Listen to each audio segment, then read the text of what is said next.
F-16 fighters supplied to Ukraine will use the latest French precision-guided AASM Hammer bombs. F-16 fighters supplied to Ukraine will be able to use the latest French precision-guided AASM Hammer bombs. This was stated by a member of the French Parliament, chairman of the Commission on Defence and Armed Forces, Thomas Gasselud. Significant work is being done to adapt AASM Hammer bombs to F-16 aircraft that will be delivered to Ukraine, he said on the LCI channel. Rumours about the possible integration of AASM bombs into Ukrainian F-16s have been circulating for a long time.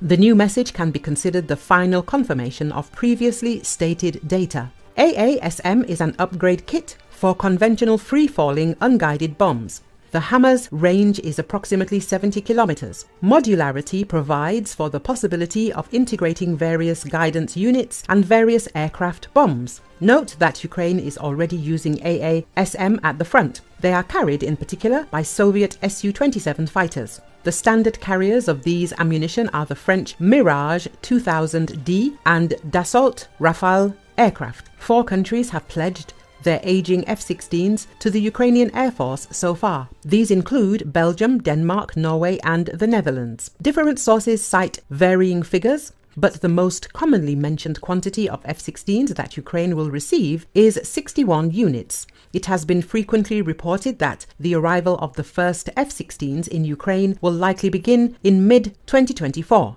However, as the officials from Great Britain and Denmark suggest, the delivery timeline isn't solely dependent on the suppliers. It rides on the pace at which Ukrainian officers train. The faster they upskill, the sooner F-16s will be delivered to their homeland.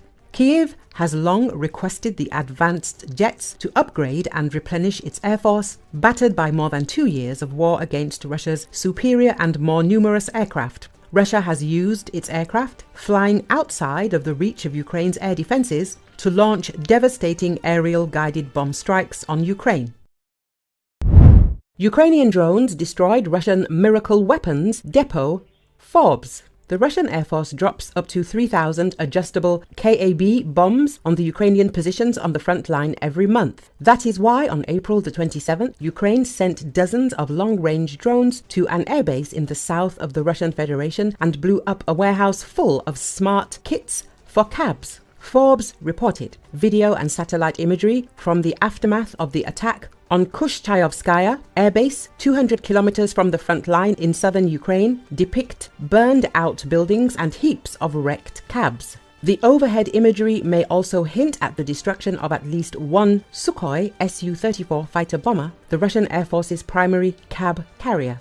To change the balance of firepower, you will need much more than one raid on bases with air bombs. Ukraine's ability to damage Russian tactical aircraft, especially those using adjustable bombs, will be key for defense, the UK Ministry of Defense noted. Since the middle of last year, the CAB has been the Russian Air Force's primary aerial munition. The bomb's rough analogues of the US-made Joint Direct Attack Munition Extended Range and French-made Hammer glide bombs, both of which arm the Ukrainian Air Force's own fighter bombers, range 25 miles on pop-out wings. They help keep Russian jets outside the range of Ukrainian air defenses. Each cab packs hundreds of pounds of explosives. The explosion leaves a crater 6 meters deep and about 20 meters wide. All buildings and structures simply turn into a pit after the arrival of just one cab, wrote Igor Shuga, a trooper with the Ukrainian 3rd Assault Brigade. The cab is a miracle weapon for the Russians, Ukrainian analysis group Deep State noted.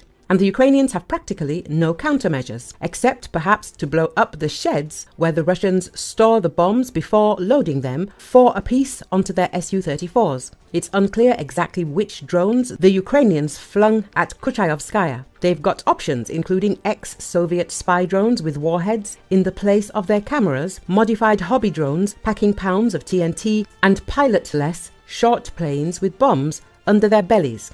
Be that as it may, this attack was a large-scale one. The Russian Federation reported that 66 drones were shot down, but not all. One definitely hit, probably the main goal of the raid, a barn full of cab bombs. By destroying perhaps dozens of bombs, Ukrainian drone operators gave their comrades at the front a short respite, a day or so. But many more raids on Russian bases will be needed to significantly limit the Russian attacks on the Cabs in the long term.